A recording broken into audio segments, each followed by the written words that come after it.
Welcome back, everybody. I'm Jerry, and today we have my 2024 Week 10 Power Rankings, where I'm going to rank all 32 teams as I do every week.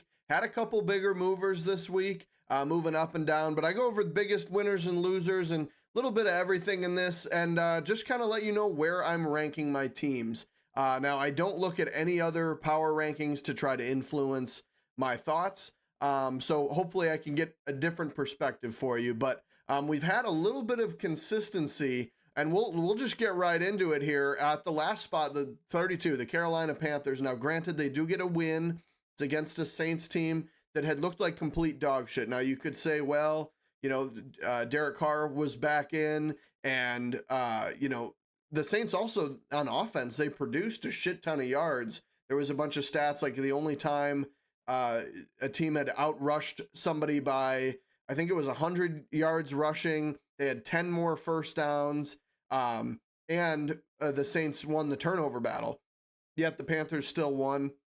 That's why they stay at the back, is because kind of get a lucky win. Now, you have to get those wins, but they didn't really do anything exciting in that game to show me, they deserve to move up. They still have one of the worst records, a lot of 2-win teams at this point, but they stayed at the back for me. Obviously, if Bryce Young can, improve, I guess, and get better, and the rest of the team can start looking better, I guess they could get out of the 32 spot, but they'll be stuck there for now. You look at their offensive and defensive points per game, yards per game stat, they belong there. Point differential, they belong there. So Panthers stay at 32, right behind the Las Vegas Raiders, who moved back a spot for me in a pretty horrible loss to the Bengals. Not even close.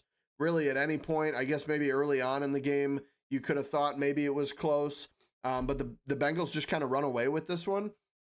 And Raiders having problems all over the place, whether it be offense, defense, just seeming like Luke Getsy obviously got fired. So now they're trying to figure out what they're going to do there. But the team seems like an absolute mess. Could make an argument that they belong behind the Panthers, and I wouldn't really mind that. But they move back a spot, mainly because the team gets a win, and the Tennessee Titans at 30. They were 1-6, one of the last few 1-win teams left, and they end up, they get the win in overtime over the Patriots. Very close game, not really super worthy of moving up, especially with how poorly the Patriots have played, and obviously a super exciting, way to get it to overtime for the Patriots. But the Titans have still looked like shit. There's not really a whole lot going for them either. So they move up a spot really just because the Raiders have been very dysfunctional. Titans are also very dysfunctional. I just thought they were a little bit better. They do get a win.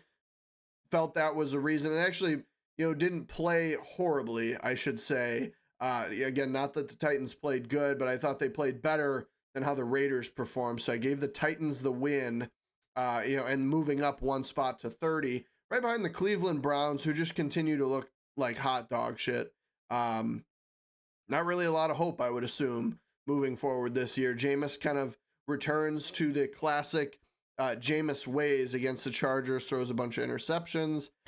Team just kind of looks silly, and they move back a spot for me, 2-7. Not a lot of hope.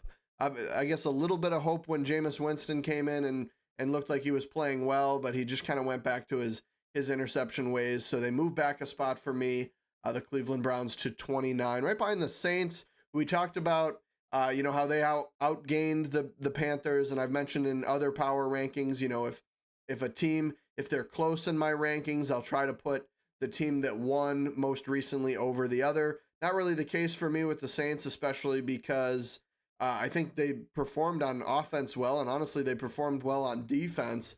Just when it counted, they weren't able to execute, and they're going to need to do that. But I still thought that the way they moved the ball was a little bit more promising, and in a situation where you fired your head coach and there's really not a lot going right for you, a lot of injuries, it seemed like reasonable problems to have. So I didn't have them move back much, but when you fumble the game like you do, you should move back, and that's why they moved back 3 spots for me to 28 at 2-7 after having 2 phenomenal wins. Really a crazy sight to see, honestly. The only reason that their point differential is so low is just because of those first 2. Just they absolutely schmacked the other teams. And now, you get to this point where you've lost 7 straight, and it seems like, I mean, you lost to the Panthers, who I have as the worst team. So not good for the Saints. They keep moving back, and it seems like they're going to get into the 30s, and it seems like they even could have this week. But to me, they're at 28 right now, right behind the New England Patriots, who move back 3 spots. Really, you can't lose the game that way. Exciting way to, stay in the game. But the Titans have looked like shit, and they're playing the Bears, so could potentially be a get-right game this week with how poorly the Bears have been playing. But they're going to need to do it so they can move back up. I had moved them up a little bit because I think the offense looks a lot better with Drake May, but they move back this week in a loss to, again, one of the worst teams in the league, the Titans. So at 2-7, Patriots end up at 27, 3 spots behind where they were last week, behind the New York Giants, who I do have moving up a spot. You could say, why did they move up a spot in a loss? Well, it's because they played a really close game against the Commanders, kind of fought back well. And I've kept saying, like, of all these shitty bottom tier dysfunctional teams, the Giants do usually find ways to lose the games, but they at least have been able to keep it close against some good teams, with the exception of the Eagles-Giants game. Obviously 28-3, they really never had a chance in that one, but in a lot of games, even against tougher teams, they've been able to at least hang in there, and I think their defense has kept them in games. Little promising features in the offense, and Malik Neighbors, Tyrone Tracy. So I like the Giants are like right at the top of this very deep hole that they've dug themselves in, with the rest of the teams behind them, but they're kind of like reaching out of this metaphorical hole that I just came up with. So they're fringe, not dog shit like bottom tier team, but they're still in the hole. So they're at 26 at 2-7, right behind the Jaguars, who they move back a spot. Honestly, it's just a tough one. I think it's because they played a close game against the Eagles, who, again, we've talked about the Eagles, and how my whole thing with them early on was, yes, they're winning games, but they were kind of playing down to some opponents, and it looked like their offense and their defense had regressed. And now, as of the last few weeks, the Eagles have been dominant. So for the Jaguars to be as bad as they have been and then play this close in the game, I think they need to keep running the ball more. I think they're underutilizing. Not that Travis Etienne is a great running back, but I don't think he's really gotten too much of a fair chance this year. And Tank Bigsby has shined when he's needed to. So I think they need to utilize the run game a little bit more, and they might be able to have a little bit more success. But as long as they keep losing games, they're going to move back. I just think they're not really deserving of moving back super far in a close game, at least against the Eagles. So they sit at 25. Also at 2-7, a lot of 2-win teams back here. And another one, the Miami Dolphins at 24, who are my biggest mover up. Obviously, this is another loss, but you've had back-to-back weeks where Tua's back. The offense is able to kind of put it together a little bit more, and as a team, they look a lot better. They don't look like they're in that dog shit, bottom tier team, and they played a very close game against the Bills, who have been one of the best teams in the league. So they do move up a lot for me, just because having the 2 weeks in a row where they're actually putting together offense properly and staying in games against good teams, I think they're worthy of moving up at the very least, and kind of being out of that hole. Not that, obviously they lost, so they're still going to have to win. 24 is by no means good, and I think if you asked a Dolphins fans, hey, this Jerry guy is ranking them 24th week 10, I would say, they'd probably be bummed. They'd be like, who the fuck is this guy? He shouldn't even be talking about football. But unfortunately, that's just been where the Dolphins have been this year. So they move up quite a lot for me, just showing promise back-to-back weeks. But they're going to have to actually get wins to even get near 20 at this point for me. And we'll have to see what happens. But for now, they're at 24 at 2-6, right behind the Cowboys, who they really stink. I think it'd be really easy to put the Cowboys behind the Dolphins, and I think they probably will. I think it was just with how close that game was, despite Dak getting injured, having to put Cooper Rush in, and playing against the Falcons. Falcons have been really good this year, so the fact that it was a close game kind of deterred me from putting them behind. But I think if I was to look into my crystal ball, I would see the Cowboys probably making it back to this like 26th and farther into this hole that I've been talking about, because I don't think Cooper Rush was really exciting a few years ago, but I don't think he's going to make any, amazing plays or any, make any great things happen. So I think it's going to be tough for their offense, especially dealing with a lot of injuries on defense as well. So I have the Cowboys only moving back 2 spots, presumably going to keep moving backwards with how it's been. So expect to see them lower in following weeks, unless we see a miracle from Cooper Rush. Could happen. Mike McCarthy not happy. Kind of a big mess in Dallas. So they're definitely pointing in the direction, and some people might even say they're already in the complete shithole category. But again, I thought it was a close game against the Falcons, who have been really good this year and kind of underrated. I said they're a very sneaky 6-3 team this year. So because they kept it close, only moving back the 2 spots to 23 at 3-5, right behind the Indianapolis Colts. I don't have move in this one. It's really just, you played Minnesota, and I thought they played a really close game against Minnesota. Obviously, Sam Darnold and Joe Flacco kind of looked like dog shit in this entire game, and I think it was a big regression for Joe Flacco, but I think with how poorly Joe Flacco played, the defense being able to keep it a 1-score game against Minnesota is what kind of deterred me from moving them back. And I definitely think they're, better than the Cowboys at this point. They're at 4-5 too. So I think Colts, not really a way to move them back in my power rankings here. So they stay at 22 again in at least 1-score game against the Vikings, where the Colts, they really looked like shit. But if you know me, I've already said it before in this video, I don't like moving teams a drastic amount after just 1 week. Can't overreact like that. So Colts get to stay where they're at for now. But if Flacco has another week like that, it's gonna look bad for them. And but for now, 4-5 and at the 22 spot, right behind the New York Jets, one of our biggest movers up as well. Move them up 5 spots. They get the win over, what am I looking at here? Oh yeah, and this was Thursday night. This is Thursday night versus the Texans. Big game. Obviously CJ Stroud dealing with a lot of issues with the injuries, having to basically make Tank Dell be the wide receiver 1, which I think a lot of people probably wouldn't mind that. I know there's a lot of people that are high on Tank Dell and like Tank Dell, but you're missing Stephon Diggs and Nico Collins, potentially getting them back this week. So upside there for the Texans, but the Jets go in there and win. Joe Mixon had been having a lot of success this year and actually did do fairly well against the Jets, but the Jets were able to hold out and get the win. So they move up a decent amount, because this was potentially a get-right game for them. And, although the Jets had a bunch of shitty losses and a lot of drops and penalties, which they still kind of had in this one, there at least the promise, and the defense looked good, and it showed hope. So I have them moving up.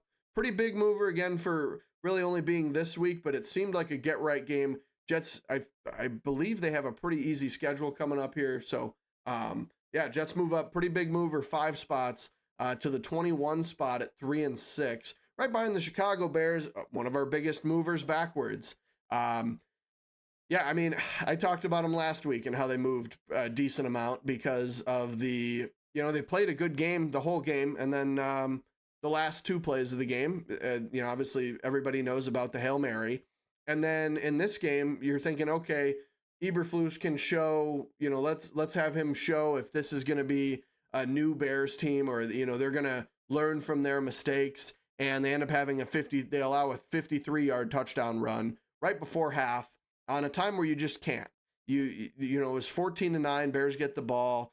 If you go into half and and the score is like that, you can go in and go, okay, we can go out and score on our first drive, and we can be up.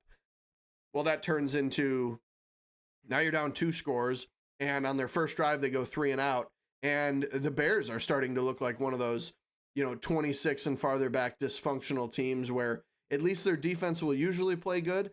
Didn't really do super well in this one, obviously, with being the first week that they allowed more than 21 points, and they allowed 29 to the Cardinals, who really haven't been that good. Marvin Harrison Jr. only ends with 2 receptions for 34 yards. They were really able to the Cardinals ran all over the Bears, made them look silly, and then the Bears lost again. So with 2 bad losses in a row, they moved back a decent amount for me at 5 spots, and also I'm a lot lower than some other. I haven't seen full power rankings, but I follow a lot of Bears pages, and they're all even like CBS, all those I'm seeing closer to like 15, 16, 17. So I guess I'm lower on the Bears than everybody else, but they're going to have to show me this week against the Patriots that they can one, produce on offense, and 2, contain Drake May on defense. Don't allow him to run everywhere and stop the run altogether. And I think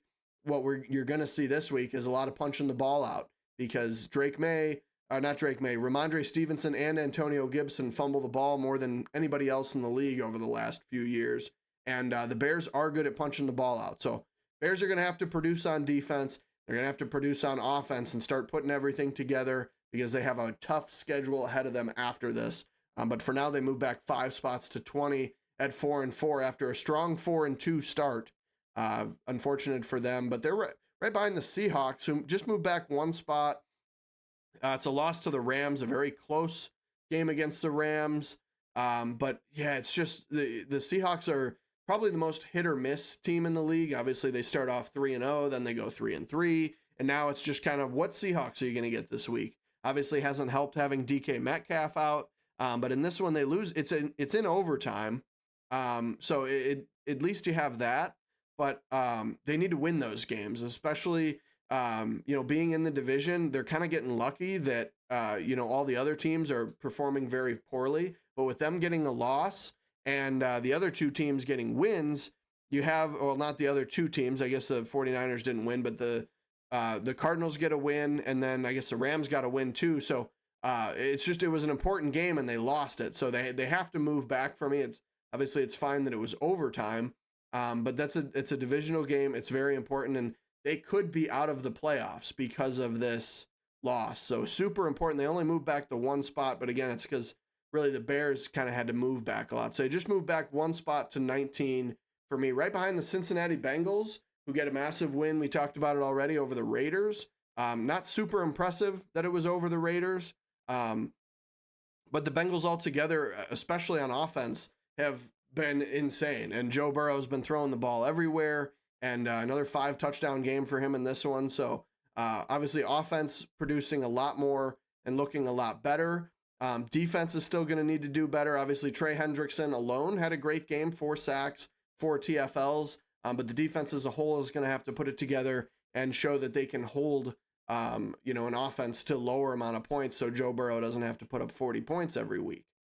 So Bengals move up 1 spot to 4-5, really just because it's a win over the Raiders. If it's a more impressive win, probably moving up a little bit more, but they only move up 1 to 18 at 4-5, right behind the Rams, who we talked about earlier. Rams beat the Seahawks, so naturally, with how close they were in the rankings, they should be ahead. They move up 3 spots as they're looking a lot better in their division, and only 1 game behind Arizona. So promise, and things are looking up with Matt Stafford getting Puka Nacua back, getting Cooper Kupp back.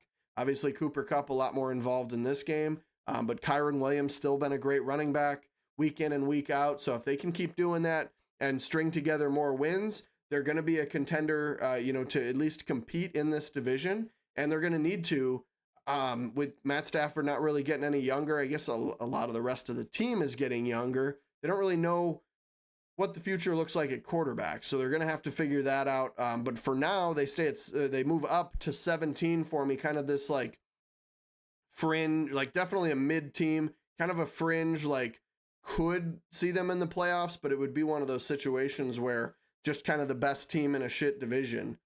So we'll have to see what happens moving forward for the Rams, but I have them moving up 3 spots to 17 at 4-4. Right behind the Cardinals, we just talked about them getting the win over the Bears and having a great offensive game against a defense that's been strong. Now, granted, the Bears did have a lot of injuries on their defense. Starting corner Kyler Gordon, Jaquan Brisker at safety. Andrew Billings came out in the middle injured.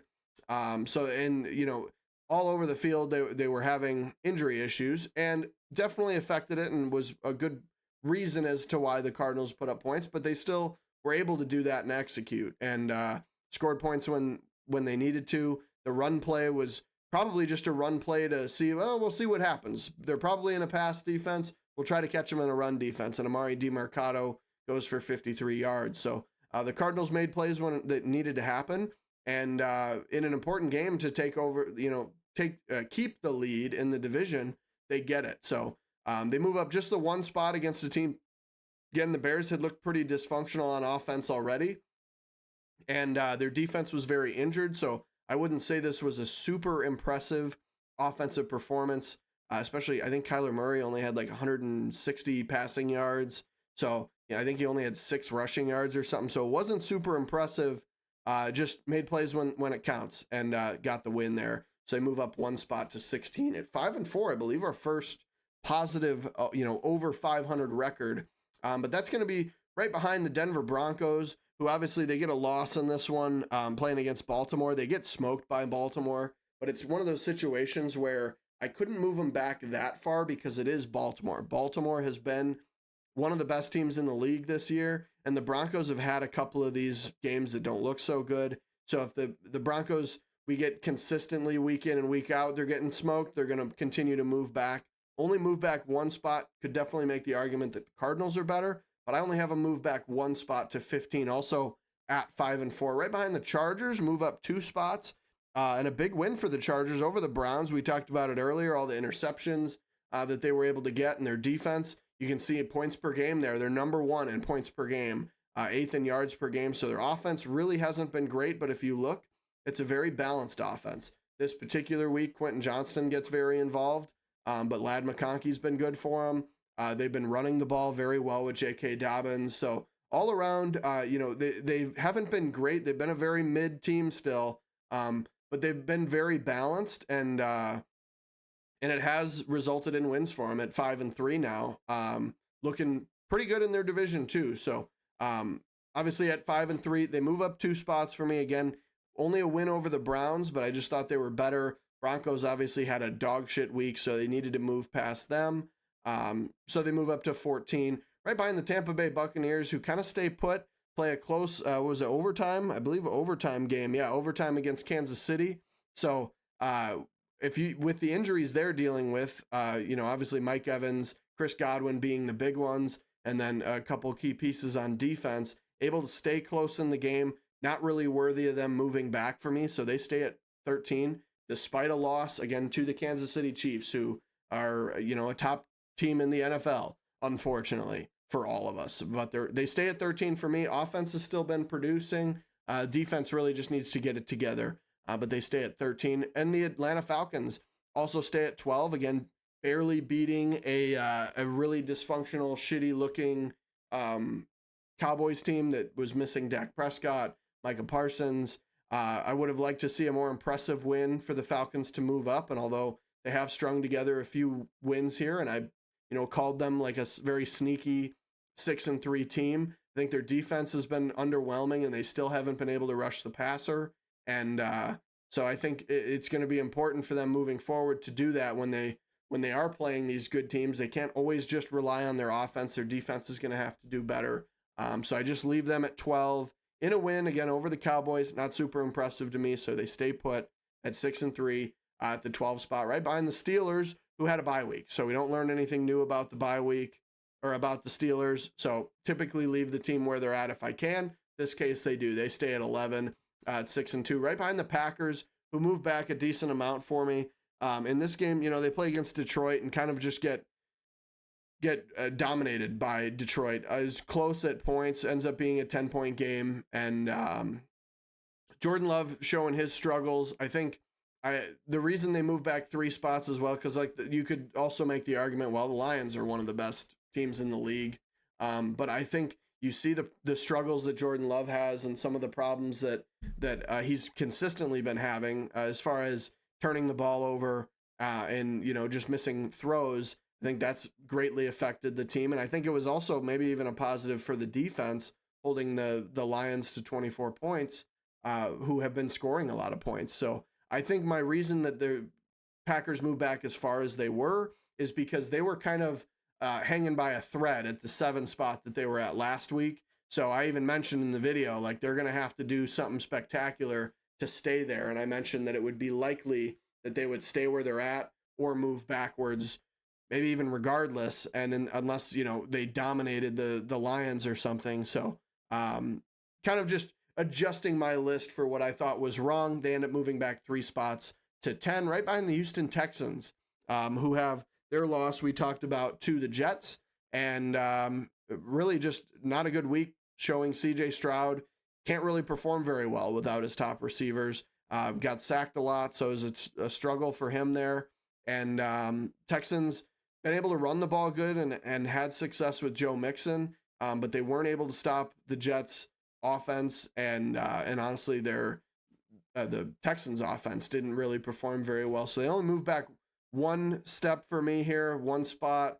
But honestly, with how poorly the past 3 or 4 weeks CJ Stroud and the passing offense has been, I think they could continue to move back, but they also have been winning games despite the poor play there. So they lose this one, and if they lose more, could move back.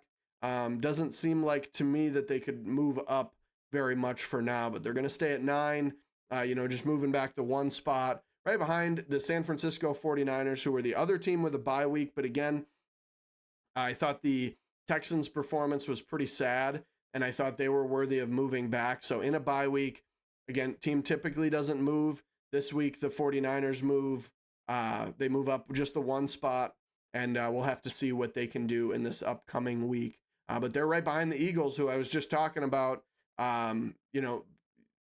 early on, not doing very good, playing down to their opponent. And I even said it's going to be tough for me to see them in the top 10 if they don't start dominating teams, beating them by wide margins. And what do they go do? They just start doing that. And in a big win, not a super big win over Jacksonville here, but it was kind of their consistency to getting these wins, and performed very well on offense. Obviously, Saquon had one of his best games in the hurdle and everything. It was the score really doesn't reflect how well the Eagles played. They kind of did dominate the Jaguars. It just ended up being a 5-point game. So with them consistently doing that 3 weeks now, I have them moving up 3 spots to the 7 spot, right behind another division rival, the Washington Commanders, who have been one of the best teams. I originally had them a spot back, and I had the Eagles up, and I went, you know what, the Commanders just don't lose now.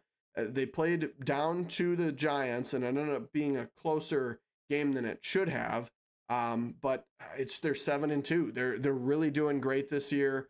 They haven't really showed too many weaknesses either. You can see 3rd in points per game and yards per game on offense, 11th and 14th on defense. So Dan Quinn's got those guys playing, and all around, it's really tough to find a weakness there. So they don't move up because they needed to beat the Giants by more. They needed to probably have a better defensive performance. But they're still winning games. So they stay at 6. Top 5 is tough to get into. And that starts with the Minnesota Vikings, who I think you could even make an argument that, especially with how the Vikings have played these last 3 weeks, they do get a win over the Colts, kind of an ugly win. But I think, the Commanders probably, if they're going to get into the top 5, to me, seems like the 5 spot where the Vikings are is the most vulnerable at this point. But I still do have them at 5. I just think when they play at the top of their game, I think they're, a top 1 or 2 team in the league, especially with how difficult Brian Flores' defense is to play against, along with when the offense is firing on all cylinders. Now, it's going to be tough, too, with Christian Darrisaw coming out. Obviously, they get Cam Robinson to help try to alleviate that, but I don't know if that's going to be enough. So I have the Vikings only move back to 1 spot, but I definitely could see the Commanders taking over.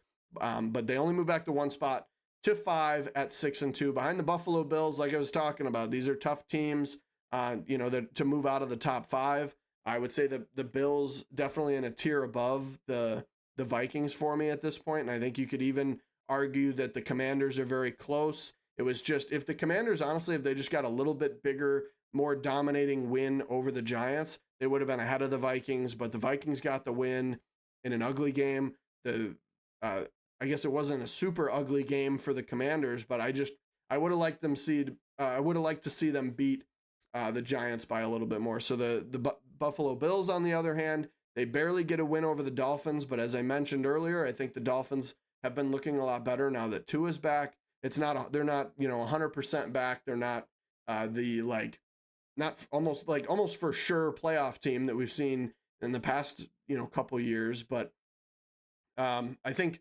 Bills worthy of moving back, especially with how well the Ravens' performance was. And the Ravens at number 3 here, they move up 2 spots. So I thought they were just consistently being dominant and worthy of being one of these top 3 teams in the league. So in another win, let's see, who was it this week? We got over the Ravens over the Broncos. Yeah, 41-10. It was a slaughter. It wasn't even close. Game like that, dominate a team that actually had showed some upside. And honestly, the Broncos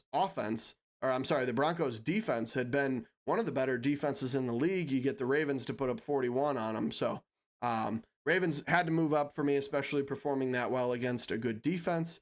So they move up to number 3. We'll need to get into the 1-2 conversation. Defense is going to need to be better because their defense has been very, not below average, but I would say average to below average. Their offense has just been able to outscore the other team. Despite that, they move up 2 spots at 6-3. Still some bad wins on their record so far this year, but they move up 2 spots to number 3 at 6-3, behind the Kansas City Chiefs, who have been at 2 for the past few weeks. Played a really close game against the Buccaneers, ends up going to overtime. I think they kind of played down to their opponent, but again, the Ravens haven't really been consistent, and the Chiefs are 8-0. So they're worthy of being at 2, right behind a team that's been sitting up there for a while now, the Detroit Lions at 7-1. Yes, they do have a loss, but all around, they've been a little bit more dominant. They've gotten these big wins. The offense looks way better than the Chiefs, and the Chiefs have kind of won with their defense, and their offense has done enough. Detroit's offense has just been dominant week in and week out, and then their defense still will hold teams to a lower amount of points. Now this week they get a 10-point win over the Packers, but it's an interdivision game against a Packers team that, as I have ranked in my top 10, I think that's very impressive. So they stay at 1, where they've been for a while now as the best team in the league. But let's look at the big picture here. Again, our biggest movers, we got the Jets, the Bears, the Dolphins, and that was it. They all moved 5. As far as changes that I would make, looking at this bigger picture here, I think you could make an argument Panthers shouldn't be at the end. I think you could make an argument that the Commanders should be over the Vikings. We talked about that a little bit. I think you could also say, maybe the Bears are a little low. Are the Bears worse than the Seahawks? I don't know. It seems fair to me. I just seeing some other places have the Bears specifically. I guess it's seemingly a little bit low on them. I think the Cowboys are going to keep moving back. I think the Dolphins will probably move up. And but yeah, let me know what you think of my power rankings down below. Thank you for watching and have a great day.